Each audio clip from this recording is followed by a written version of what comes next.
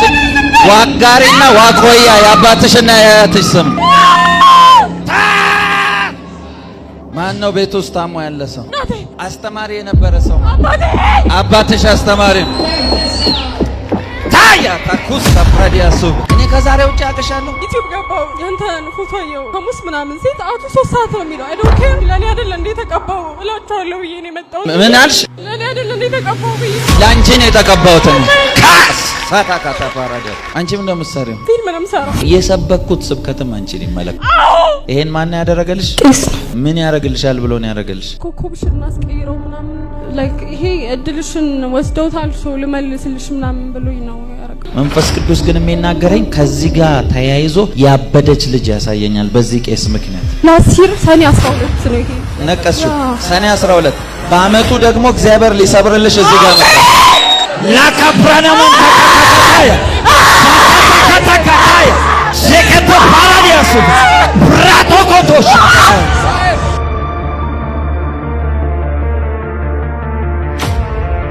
ያው እግዚአብሔር ፊት ሞት አዝዤበታለሁ ሰውየው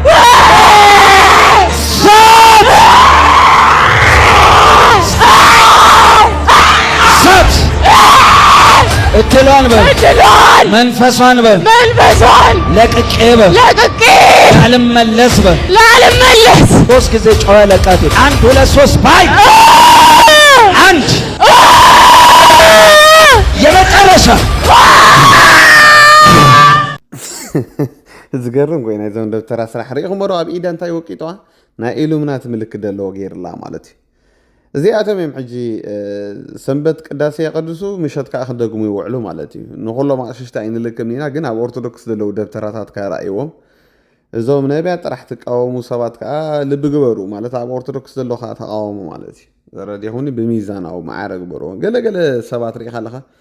ነዞም ናይ ጴንጠ ነቢያት ጥራዮም ዝቃወሙ ነዚኦም ደብተራታት ደገምቲ ገለ ኣይቃወሞም እዮም ይፈርሑ ኣይፈልጥ ርያነ ምቅዋም ተኮይኑ ግን ክፉእ ንዘበለ ነገር ንኩሉ ኣብ ጴንጠ ይኹን ኣብ ኦርቶዶክስ ከይፈላለኻ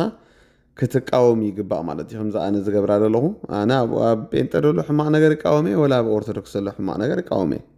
እጂ እዚ ደጋሚ እዩ ራዩ ሂወትን ገለ ናይ ሰብ ደበላሹ ማለት እዩ እግዚኣብሔር ኣምላኽ ግን ኣጋሊፅዎ ከምዚኣቶም ነቢያት ከዓ ስለ ዘለዎ ኣብ ኢትዮጵያ ደስ ብለካ እዩ ምክንያቱ ንፉዓት ነቢያት ኣለው ናይ ገንዘብ ከዓ ኣለው ማለት እዩ ስለዚ ጽቡቕ ናይ ምንጋፍ ቪድዮ ርኢና ጎይታ ይባርኮ ኦርቶዶክሳውያን ተጠንቀቑ ኣብ ቤተ እምነትኩም ደለው ደብተራታት ተቃወሞም ልክዕ ንሕና ከምዚ ኣብ ጴንጠ ደለው ሓሰውቲ ነቢያት ንቃወሞም ንስኻትኩም እውን ክትቃወሞም ይግባእኩም ሂወት ናይ ሰብ ደበላሽው ራእዩ ዕድላን ገለን ክትፅየቐላ ዳሓሰበ እዩ እመኑ ይተእመኑን ኣለኩም ተናጊፋ ማለት እዩ ኣብ መወዳእታ ሓንቲ ቪድዮ ላ ኣብዚ ፃዕዳ እምባ ገዳም እንዳደይዎ ከለዉ ሓንቲ ቪድዮ ርእሲ ንእሽተይ እስከ መልእኽቲ ክሕልፍ ንርአያ ሞ ይተበልዕ ኣላ ፅቡቅ ትመፁ ኣለኹም ቤላ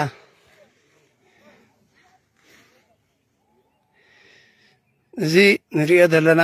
ብየማናይና ዘሎ ምብራቃዊ ኣፃድፍ ኮይኑ በዚ ድማ ምዕራባዊ ኣፃድፍ ይበሃል ንቐሺ ብየማኑ ዘሎ ወገን ዓዲ ሓማ ትበሃል እዚ ብፀጋሙ ዘሎ ከዓ ሸበቕ እዚ ኩሉ ዝረኣዮ ተሰሪዑ ዘሎ ክሓልፍ እዩ ሪጋ ዝገብር ዘሎ ብቀሺ እኳ ልምዲ ስለ ዝፀንሖም ሰጊሮም ኣለው ኣነይ ቀሺ ሰላም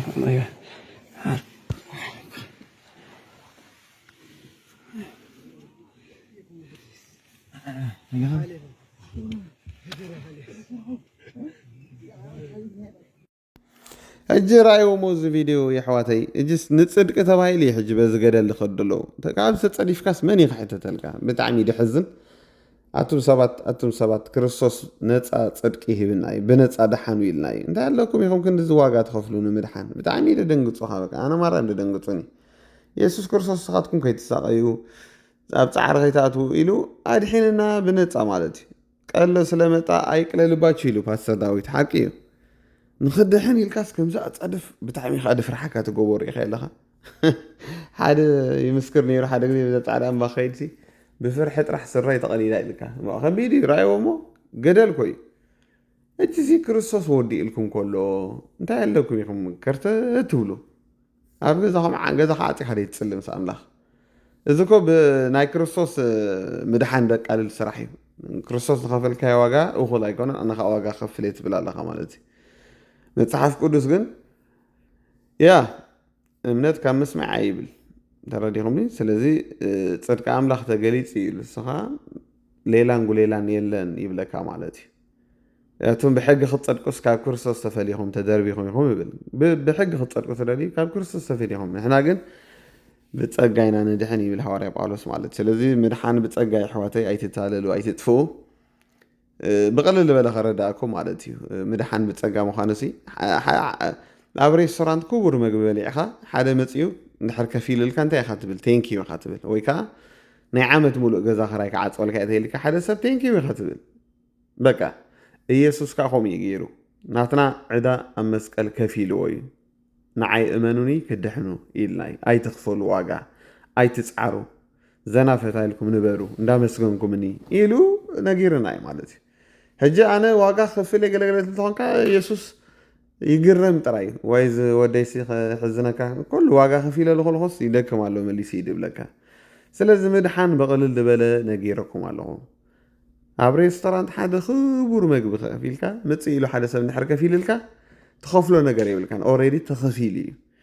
ልክዕ ከምዚ እቲ ምድሓና ከዓ ተኸፊሉ እዩ ተዛዚሙ እዩ ተወዲኡ ኣብ መስቀል የሱስ ከፍ ኢልልና እዩ ኣይትድከሙ ንብለኩም ኣለና ማለት እዩ ናይ ሎማዓንቲ መደበይ ኣብዚ ክውድእ እግዚኣብሔር ኣምላኽ ይዕዚ ዝባርኩም ፅን ኢልኩም ክሳብ መወዳእታ ስለ ዝሰማዕኹምኒ ቴንኪዩ ወንጌል ንስፍሕ ኣብ ማሕበራዊ ህይወት ኣብ ወንጌል ሓፈሻዊ ንሰብ ድሃንፅ መልእኽቲ ከምዚ እናምፀኸው ክነግር ወይታ ይባርኩም ኣብዚ ናይ መዝሙር ሚኒስትር ከዓ የማናይ ኢድኩም ክትዝርግሑ ተደሊኹም ነዘን ክልተ ኣልበም ዝሰርሐ እንደለኹ ከትሕግዙኒ ትደልዩ ኣብ ኮመንት ሊንክ ክገብረልኩም እየ ናይ ጎፋንድሚ ኣብኡ እንዳእተኹም እጃምኩም ኣበርክቱ እቶም ትሕግዙ ዘለኹም ከዓ ጎይታ ይባርኩም